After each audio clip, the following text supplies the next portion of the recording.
নমস্কার, আমি অ্যাডভোকেট রাখু দাস, বাইবন কংগ্রেসি। আজকে আমি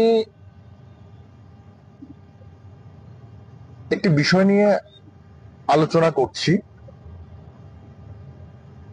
আজ দুদিন ধরে আমাদের রাজ্যে মহারাজা এবং ডিএম সাহেবকে নিয়ে অনেক জলঘোলা হচ্ছে। আমি এই বিষয় নিয়ে কয়েকটি কথা, আমার অপিনিয়ন আমি আপনাদের সামনে তুলে ধরতে চাই। প্রথমত হলো, অনেক ছাগলের 3 নম্বর বাচ্চারা, আমি ওদের ছাগলের 3 নম্বর বাচ্চাই বলবো, যেখানে তাদের দলের বড় বড় নেতারা ডিএম এর এই অনৈতিক কার্যকলাপকে ধিক্কার জানাচ্ছে, সেখানে কিছু সাধারণ ওই ছাগলের 3 নম্বর বাচ্চা লাফালাফি করছে। ডিএম সাহেব খুব ভালো করেছেন, ডিএম সাহেব এই করেছেন, আইএএস অনেক পড়াশোনা করে হয়েছেন। আমি বলতে চাই, আপনারা ব্যাপারটা জেনে মন্তব্য করুন। রাজনীতিতে যে লোকটাকে আজকে অপছন্দ করছেন, সেই লোকটাকে একটা সময় পছন্দ করছেন। এটাই মানুষের, আমাদের হ্যাবিট বা আমাদের নেচার। অনেকের আজকে রাম তো কাল বাম, কাল বাম তো আজকে রাম। তো আমি বলতে চাই, ডিএম সাহেবকে একটা দলের সুপ্রিমো, পাবলিক রিপ্রেজেন্টেটিভ 1 মাস ধরে ফোন করছেন, হোয়াটসঅ্যাপ করছেন, কেন উনি ন্যূনতম সৌজন্য কথা বলার বা দেখা করার উনি সৌজন্যতা দেখাচ্ছেন না? উনি মহারাজা, আমরা দেখেছি যে সন্ধ্যা 7টার সময় গেছেন ওনার বাংলোতে। মহারাজা ওনার বাড়িতে যাননি, সরকারি বাংলোতে গেছেন, যেখানে মানুষের ট্যাক্সের টাকা দিয়ে ডিএম কে ফ্রি কোয়ার্টার বাংলো দেওয়া হয়েছে। কেন ফ্রি দেওয়া হয়েছে বাংলো? সেখানে ডিএম সাহেব বসে পাবলিকের কাজ করবেন।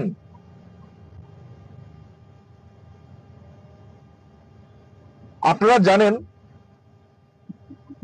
কোন গুরুত্বপূর্ণ বিষয় নিয়ে সুপ্রিম কোর্ট রাত্রে 1টার সময় বসতে পারে, আর ডিএম সাহেব 24x7 ডিউটি, যাকে সরকারি বাংলো দেওয়া হয়েছে মানুষের জন্য কাজ করার জন্য, সেখানে উনি এক পাবলিক রিপ্রেজেন্টেটিভের সঙ্গে দেখা করছেন না। একবার ভাবুন না, যারা নাচানাচি করছেন, আপনার দলের সভাপতি, আপনার দলের বিরোধী দলনেতা বা আপনার দলের সুপ্রিমোর সঙ্গে যদি ডিএম সাহেব এই ধরনের কার্যকলাপ করেন, তখন আপনি কি করবেন? তার জন্য প্রতিবাদ করুন, আমলাতন্ত্রের বিরুদ্ধে প্রতিবাদ করুন। এই রাজ্যটা আজ আমলারা চালাচ্ছে, মানিক সাহাজি ব্যর্থ। তারপর আরেকটা বিষয় আমরা দেখেছি যে অনেক মিডিয়াও বলেছেন যে মহারাজা সম্বোধন করাতে অনীহা প্রকাশ করছেন। ঠিক আছে, এটা যার যার ব্যক্তিগত রুচির ব্যাপার। আমি আপনাদেরকে একটা জিনিস বলতে চাই, যখন আমরা ত্রিপুরার বাইরে আসি, যখন ত্রিপুরার বাইরের মানুষ ত্রিপুরা রাজ পরিবারের কথা আমাদের সঙ্গে গল্প করে, ত্রিপুরার সেই ঐতিহ্য, সেই সৌন্দর্যের কথা, অর্জুনন্ত প্যালেস, নীরমহল, ত্রিপুরেশ্বরী মন্দির, পুষ্পবন্ত প্যালেস থেকে শুরু করে বহু কিছুর কথা, রাজন্য আমলের ঐতিহ্য, নিদর্শন, যেগুলির কথা আমাদের সামনে তুলে ধরে আমরা ত্রিপুরার সৌন্দর্যকে তুলে ধরি। এই ঐতিহ্য, এই নিদর্শন রাজ পরিবারের দ্বারা তৈরি। সেই ঐতিহ্য ত্রিপুরার সৌন্দর্যতাকে বিশ্ব জুড়ে ছড়িয়েছে। তখন আমরা গর্ব করে বলি, হ্যাঁ, এটা আমাদের রাজ পরিবারের দান, আমাদের রাজ পরিবার এটা করেছে, আমাদের রাজ পরিবার এটা করেছে। আর রাজ পরিবারের উত্তরসূরিকে আপনারা অস্বীকার করছেন। আরে আমাদের সৌভাগ্য, আমরা সৌভাগ্য, আমাদের স্বর্ণালী ইতিহাস সেই রাজ পরিবারের একজন উত্তরসূরিকে আমরা কাছে থেকে দেখতে পাই। আমি গর্বিত, আমি মহারাজার পা ছুতে পেরেছি। আমি গর্ব করে বলি, আমি যেভাবে রাজনৈতিক নেতা হিসাবে সবচেয়ে পছন্দের আমার রাহুল গান্ধী, আমি যেভাবে বলি লাভ ইউ রাহুল গান্ধীজি, ঠিক সেইভাবে রাজ পরিবারের সদস্য হিসাবে, উত্তরসূরি হিসাবে, অ্যাপার্ট ফ্রম পলিটিক্স, আমি রাজ পরিবারের উত্তরসূরি মহারাজা প্রদ্যুৎ মানিক্যকে দিল থেকে ভালোবাসি। গর্বের সহিত বলি, মহারাজা আই লাভ ইউ। আমার গর্ব হয় যে আমি মহারাজার পা ছুঁয়ে আশীর্বাদ নিতে পেরেছি, চোখ থেকে সামনে থেকে দেখতে পেয়েছি রাজ পরিবারের উত্তরসূরিকে। কিন্তু এমন একটা দিন আসতে পারে যে রাজ পরিবারের স্বর্ণালী ইতিহাস আপনারা শুধু ইতিহাসের পাতায় খুঁজে পাবেন। তাই ছোট মানসিকতার পরিচয় দেবেন না। ত্রিপুরার রাজ পরিবারের ইতিহাস আমরা ভুললে হবে না। এই ত্রিপুরাকে মডার্ন ত্রিপুরা তৈরি করেছে রাজ পরিবার। সেই উত্তরসূরি আজ কাজ করছে ত্রিপুরার। বলুন না, আপনারা বলছেন উনি কমিউনাল, উনি তিপ্রাসাদের কথা বলছেন। কি তিপ্রাসা আপনি নন? তিপ্রাসা শুধু ইন্ডিজিনাস লোকরা। তিপ্রাসা কথার অর্থ মানে কি জানেন? তিপ্রাসা কথার অর্থ হলো সিটিজেন অফ ত্রিপুরা। যারা তিপ্রাসা বিরোধী, যারা তিপ্রাসা বললে যারা বলেন কমিউনাল, তারা ত্রিপুরার নাগরিক নন, তারা ভারতের নাগরিক নন। তিপ্রাসা কথার অর্থ হলো সিটিজেন অফ ত্রিপুরা, এবং এটাকে ইন্ডিজিনিয়াস এবং নন ইন্ডিজিনিয়াস বোথ কে বুঝায়। দেখুন আপনারা স্টাডি করে। আর অপরাধ কোথায়? আমি এসসি ছেলে, আমি এসসির জন্য যদি কথা বলি, তাহলে কেন ওবিসি, মাইনরিটি, এসটি আমার উপর রাগ করবে? আমি আমার এসসির জন্য কথা বলছি, আমি তো কারোর বিরুদ্ধে কথা বলছি না। তো মহারাজা যদি ইন্ডিজিনিয়াসের পক্ষে কথা বলেন, অপরাধটা কোথায়? কেন আপনাদের পার্টি কথা বলেনি? আমাদের পার্টি তো কথা বলছে ইন্ডিজিনিয়াসদের পক্ষে।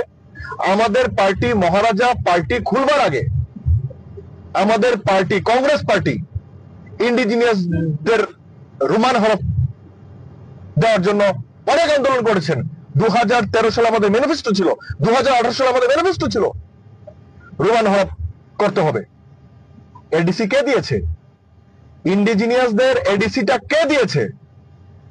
ভারতীয় জাতীয় কংগ্রেস। কারা বিধানসভার সংখ্যা বাড়িয়েছে? রাজীব গান্ধীজি। তো রাজীব গান্ধীজি কি কমিউনাল হয়ে গেছেন? আজকের দিনে কমিউনাল রাজনীতি শুধুমাত্র বিজেপি করছে। কংগ্রেস মাইনরিটিদের কথা বললে বলছে যে মুসলিমের পার্টি। কি এই দেশের মাইনরিটিটা কি ভারতবাসী না? তাহলে কেন পারমাণবিক বোমা তৈরি করতে, পারমাণবিক অস্ত্র তৈরি করতে কেন আমাদের প্রাক্তন রাষ্ট্রপতি আবুল কালামকে আমাদের প্রাক্তন প্রধানমন্ত্রী অটল বিহারীজি দায়িত্ব দিয়েছেন? বলুন কেন আমাদের বোন কুরেশি এই পাকিস্তানকে শিক্ষা দিতে একটা মুসলিম কান্ট্রির বিরুদ্ধে কে লড়াই করেছে? হিন্দু, মুসলিম, শিখ একসাথে হাতে হাত মিলিয়ে কিছুদিন আগে লড়াই করেছে। আর আপনারা এই ভারতবর্ষে কমিউনাল রাজনীতি ছড়াচ্ছেন। আমি বলতে চাই, যারা বিজেপির বন্ধুরা তো মহারাজাকে গালি দেবেন, কারণ ওনারা জানেন যে ওনারা যে মহারাজাকে জুমলা প্রতিশ্রুতি দিয়েছেন, ইন্ডিজিনিয়াসদের হয়ে, ত্রিপুরার মানুষের হয়ে যে প্রতিশ্রুতি দিয়েছেন, এটা প্রতিশ্রুতি পূরণ করবে না বিজেপি। জুমলাবাজ বিজেপির কর্মীরা জানে। অতএব বিজেপির কর্মীরা বুঝতে পেরেছে, যদি 2025 সালের মধ্যে মহারাজাকে দেয়া কমিটমেন্ট ফুলফিল বিজেপি না করতে পারে, 2026 সালে এই রাজ্যে ভূমিকম্প হবে। তার জন্য ওনারা মহারাজার বিরুদ্ধে আগে থেকে ন্যারেটিভ তৈরি করছেন। কিন্তু আপনি আপনি তো বিজেপিকে হারাতে চান। বিজেপিকে হারাতে গেলে কি, বিজেপিকে দুর্বল করতে গেলে বিজেপির জোট সঙ্গীকে ভাঙতে হবে প্রথমে। তাহলে কেন আপনি